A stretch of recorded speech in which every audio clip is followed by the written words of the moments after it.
m'appelle Honoré Beka. Honoré Beka.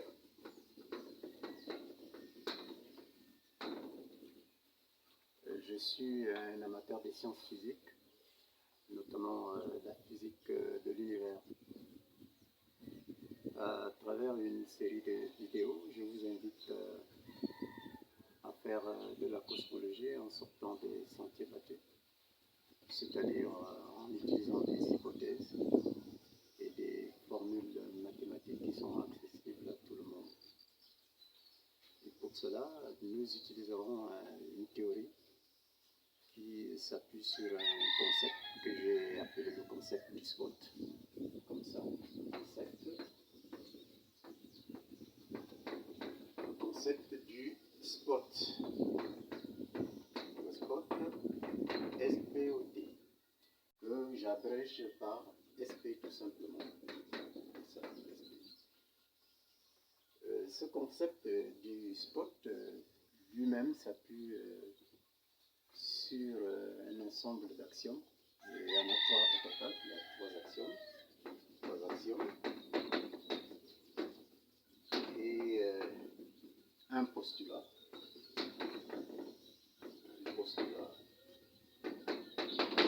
que je peux caractériser de multiplication, comme vous allez le constater par la suite.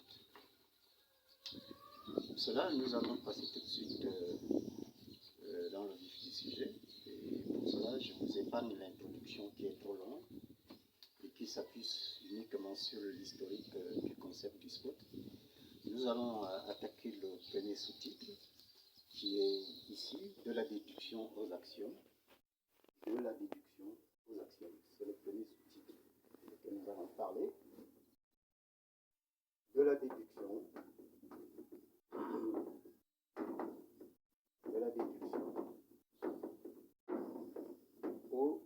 actions.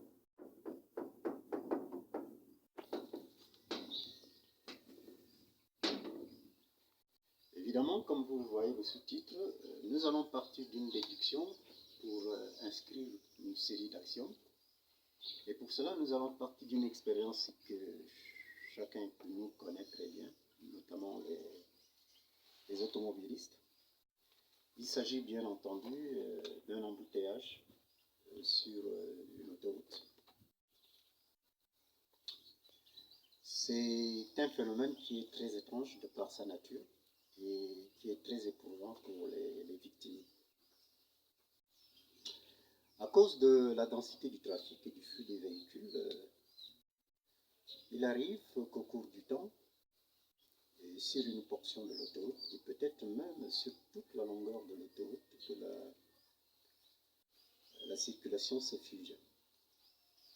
Cela se passe comme si l'espace s'était tout de suite, tout à coup rétréci, et que le temps lui-même s'était rallongé à l'infini. Imaginons dans ce contexte assez chaotique et difficile qu'un hélicoptère de la police survole cette autoroute à la recherche d'un véhicule particulier. Vous conviendrez que la tâche serait très difficile pour les occupants de l'hélicoptère de localiser le véhicule. A l'inverse, si nous pouvons doter l'hélicoptère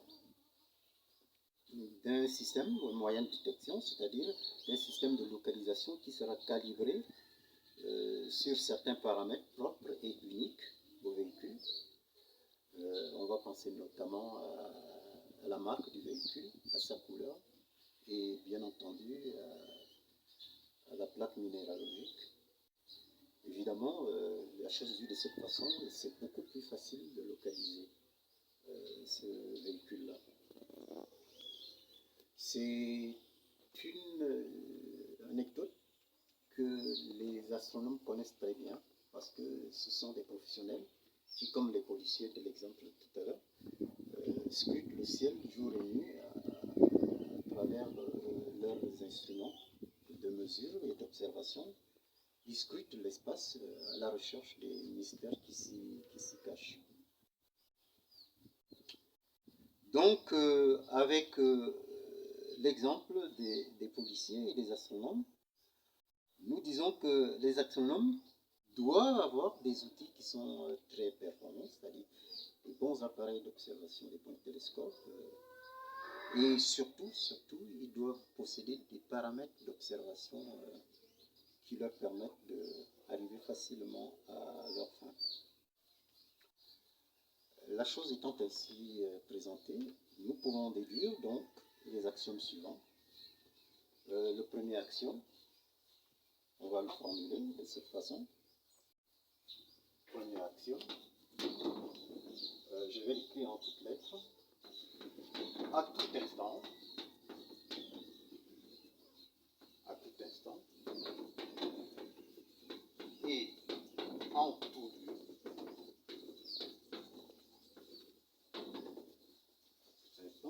et en tout lieu, un objet grand P quelconque, un objet en P quelconque est observable,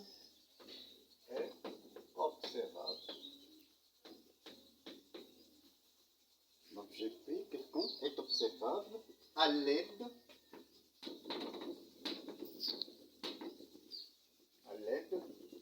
des paramètres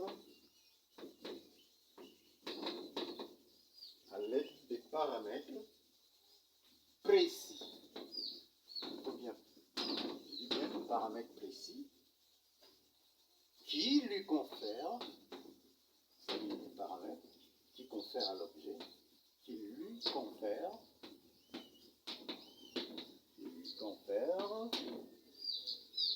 une grandeur,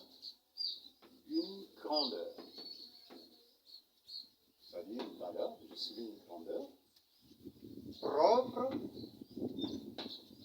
je souligne encore propre, et constante. Je souligne encore constante, parce que c'est très important. Donc je relis l'axiome, à tout instant et en tout lieu, un objet P quelconque est observable à l'aide des paramètres précis qui lui confèrent une grandeur propre et constante. Ça, c'est le premier axiome. Le deuxième, c'est celui-ci, toujours en toutes lettres. Cette grandeur, telle qu'on faisait allusion tout à l'heure, cette grandeur propre et constante,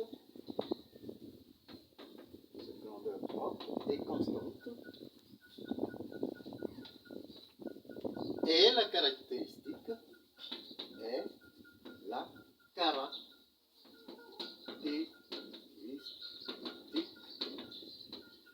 ou bien le spot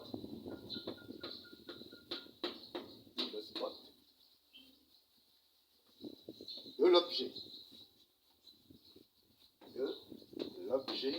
P. Voilà. Cette grandeur, celle que j'ai soulignée là, propre et constante, est la caractéristique de l'objet P. C'est-à-dire que c'est à partir de cette grandeur-là que l'on peut définir l'objet que l'on regarde, que l'on observe. Troisième axiome, pour terminer. L'ensemble, et ça c'est tout juste une conclusion des deux premiers, l'ensemble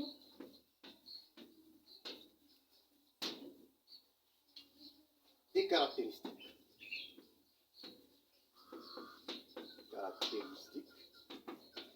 l'ensemble des caractéristiques ou les spots, comme on a dit que les caractéristiques, ce sont des spots, comme ça qu'on les appelle maintenant. Cet ensemble-là constitue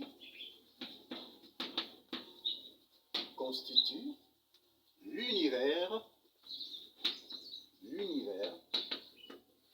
je souligne bien l'univers des observables.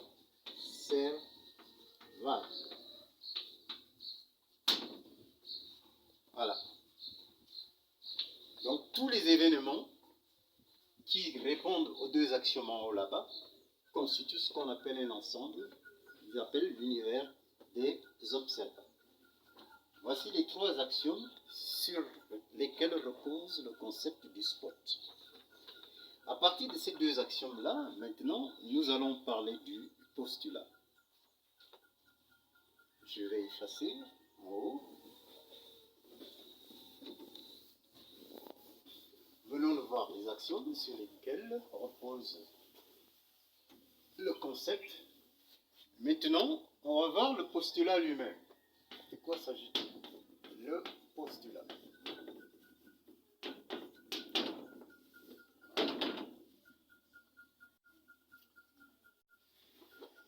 Bien, on dit qu'à partir de la déduction des axiomes que nous venons de voir, on a mis en évidence que tous les objets observables sont caractérisés par une grandeur propre et constante que l'on a appelée le spot. Cette grandeur qui rend compte de l'activité, c'est-à-dire du mouvement des objets en tout lieu et en tout instant. Nous allons donc considérer que, considérons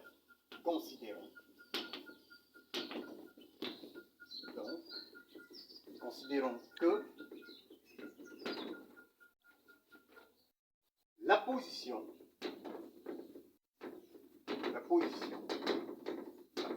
comme son nom l'indique, la stature, la position et l'énergie,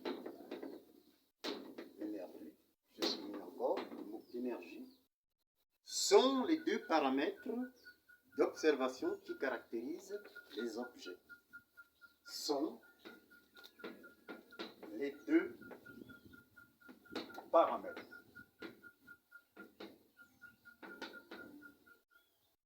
Qu'est-ce que ça veut dire? Ça veut dire que lorsque nous connaissons la position d'un objet et l'énergie que possède cet objet-là, on peut définir l'objet, simplement. À partir de la connaissance de son énergie et de sa position, on peut définir un objet. Par exemple, quand je regarde la Lune a une trace. Cette trace-là est sa position et l'énergie que cette Lune possède dans l'univers. Si je connais bien la position de la Lune et l'énergie, eh bien, je peux déterminer la Lune. Voilà ce que ça signifie. Bon, maintenant, compte tenu que ces deux grandeurs-là, ce sont des deux grandeurs qui caractérisent l'objet, on a parlé de la position et de l'énergie. La position ne nous pose pas de problème. C'est une grandeur que l'on connaît. On connaît bien le vecteur position. Ça ne nous pose pas de problème. Donc la nature de la position, c'est une grandeur vectorielle. La position de l'objet,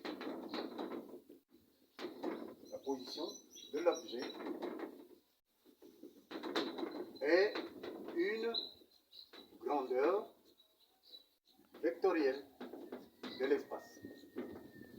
C'est une grandeur vectorielle de l'espace.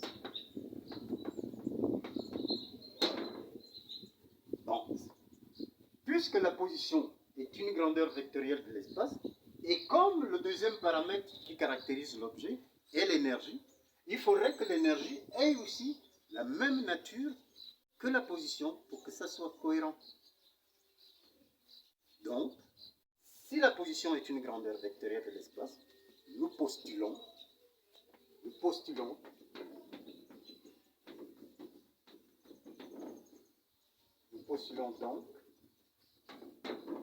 l'énergie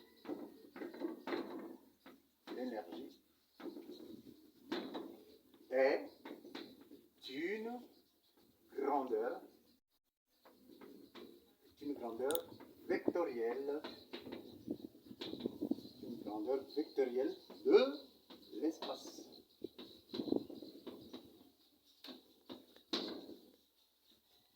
Bien, nous venons de postuler que l'énergie, pour que la chose soit cohérente, doit avoir la même nature que la position, c'est-à-dire elle doit être aussi un vecteur. C'est assez audacieux parce que dans les classes de physique, on nous enseigne que l'énergie est une grandeur scalaire. Maintenant, notre postulat dit que ce n'est pas le cas. L'énergie n'est plus une grandeur scalaire, c'est plutôt une grandeur vectorielle. Et c'est cela l'audace du postulat. Comme nous allons le voir plus tard, on aura l'occasion de vérifier qu'effectivement ce postulat n'est pas hasardeux. Bien. Nous venons de postuler la nature vectorielle de l'énergie. Maintenant, on va regarder quelque chose qui peut, à la rigueur, choquer un tout petit peu. C'est bien sûr la problématique du spot. Le spot, cette grandeur-là, pose un problème. Qu'est-ce que c'est que ce spot-là? On va voir la problématique du spot. La problématique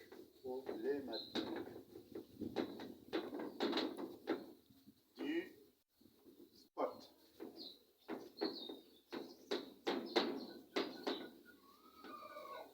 La problématique du spot.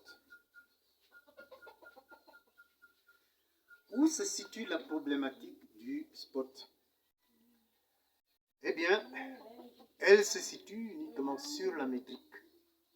Qu'est-ce qu'elle dit? Que signifie exactement ce spot-là? D'après les axiomes que nous venons de voir tout à l'heure, les trois axiomes que nous venons de voir, et en accord avec le postulat, on a vu qu'un objet P quelconque est observable dans un espace-temps de vecteurs. Parce que l'énergie et la position sont des vecteurs. Et ce sont ces deux paramètres-là qui caractérisent un objet. Donc nous voyons que les paramètres E de P et X de P, qui sont ici l'énergie et la position de l'objet P, appartiennent tous à un ensemble que l'on appelle ici E de P comme ça, que j'appelle ici un ensemble de vecteurs d'espace-temps. Et maintenant, ces deux paramètres-là, E et X de P, définissent une autre grandeur que l'on a appelée ici le spot. Et cette grandeur-là est une grandeur scalaire. Donc, E et P, E de P et plutôt X de P, définissent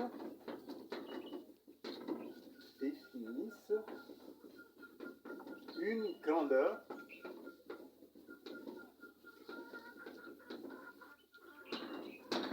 qui appartient à un ensemble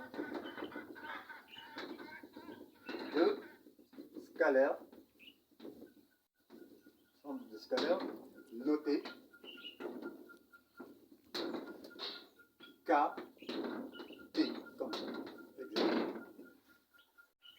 Donc, nous avons donc ici une application qui lie les éléments d'un espace vectoriel et à un autre espace KT, ici, un ensemble de scalaires. Donc, cette application-là, on va l'appeler phi de P, qui est définie dans l'espace E de T, l'espace E de T plutôt, dans l'espace K de T, de telle manière que, à tout point P, doté des vecteurs E de P, X de P, on associe par l'application phi de P, qui est égal ici à SP, la grandeur, E, P, scalaire, X, P. Voilà. Donc, nous venons de définir ici une application qui nous lie deux ensembles, deux espaces différents, un constitué de vecteurs et un autre de scalaires. Et cette application ici, c'est exactement ce que nous avons appelé ici SP. Et c'est ça la problématique.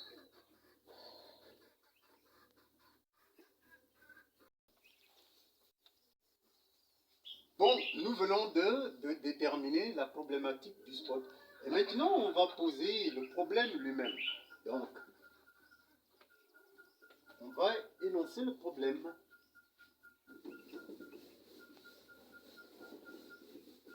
Clairement. On va énoncer le problème clairement à partir de l'exposé que nous venons de faire. Énoncer le problème du problème. Voilà. C'est quoi ce problème-là? On dit soit un espace-temps, soit un espace-temps de tout à l'heure, l'espace-temps que nous avons ici, E, T.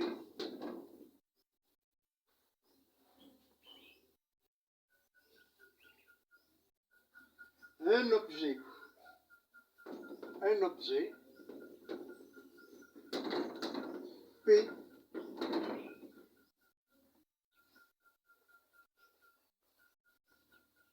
objet P observable,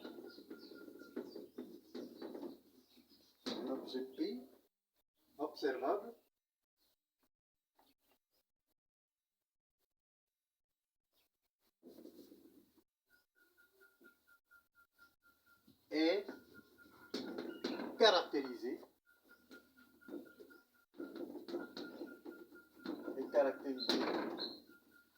à tout instant par la grandeur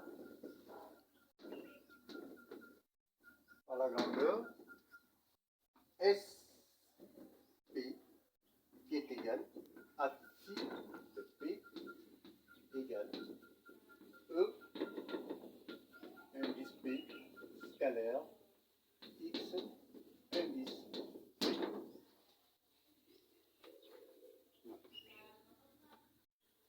Le problème est posé, c'est ça. Donc, à tout instant, un objet P est caractérisé par cette relation SP qui est égale à EP scalaire X de P. Remarque,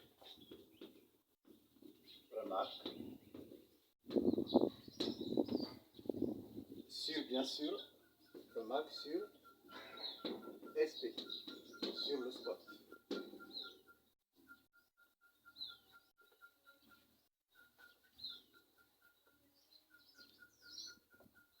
Dans le système,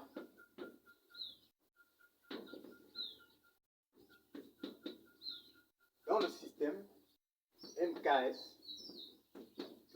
on l'appelait à l'époque, c'est-à-dire les mètres, les kilogrammes et les secondes, dans ce système-là, MKS, la dimension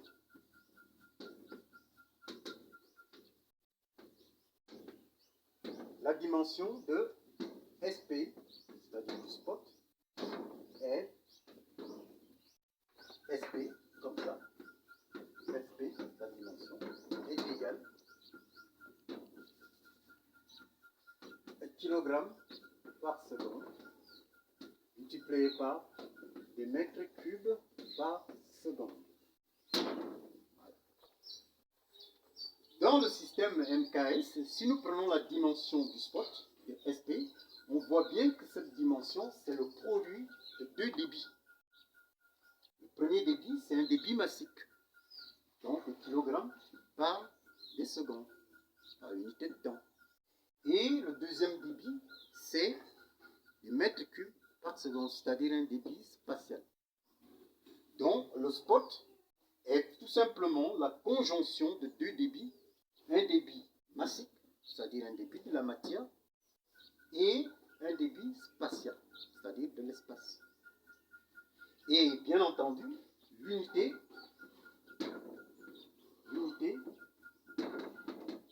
dans le système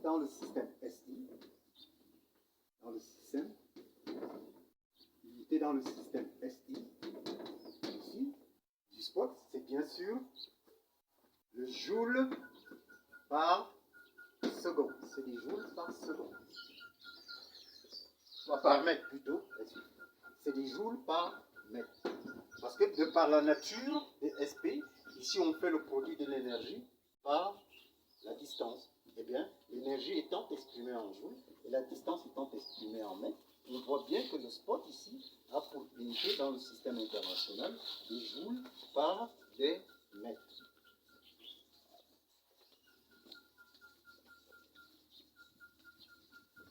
Bien, on va passer aux conséquences du spot. On va effacer ici. Conséquences.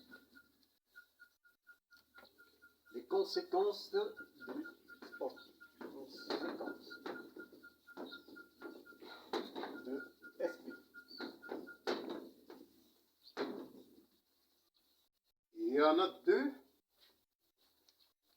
conséquences qui découlent tout de suite de la nature de SP. De par la nature de SP, par la nature de SP,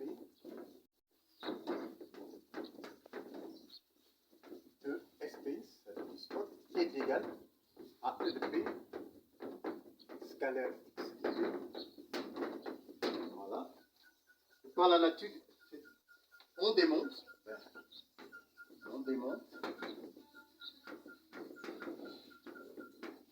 Je ne vais pas faire cette démonstration, mais je vais la donner directement comme ça. On démontre que, premièrement, SP est constant. Que SP est constant à tout instant.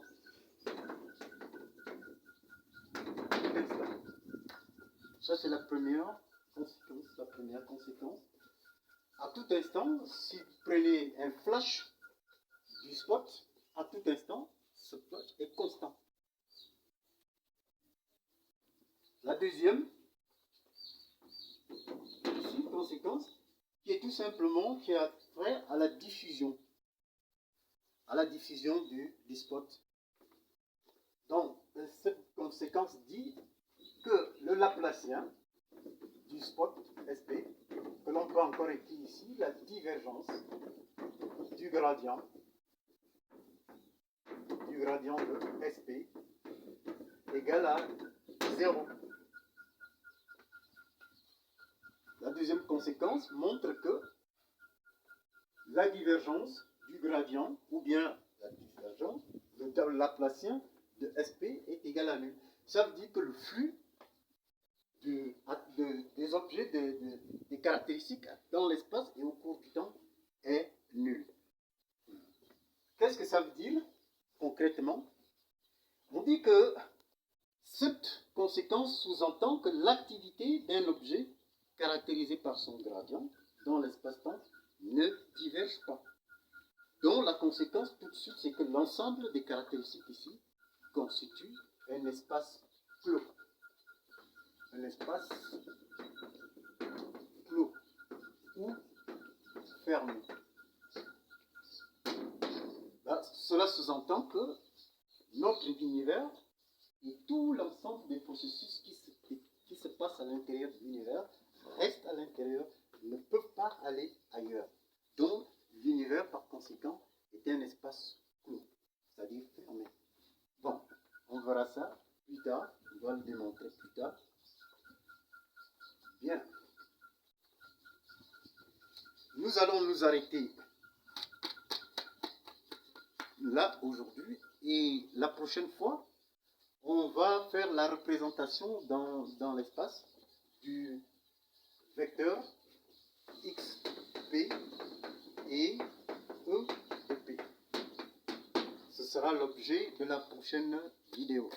Merci.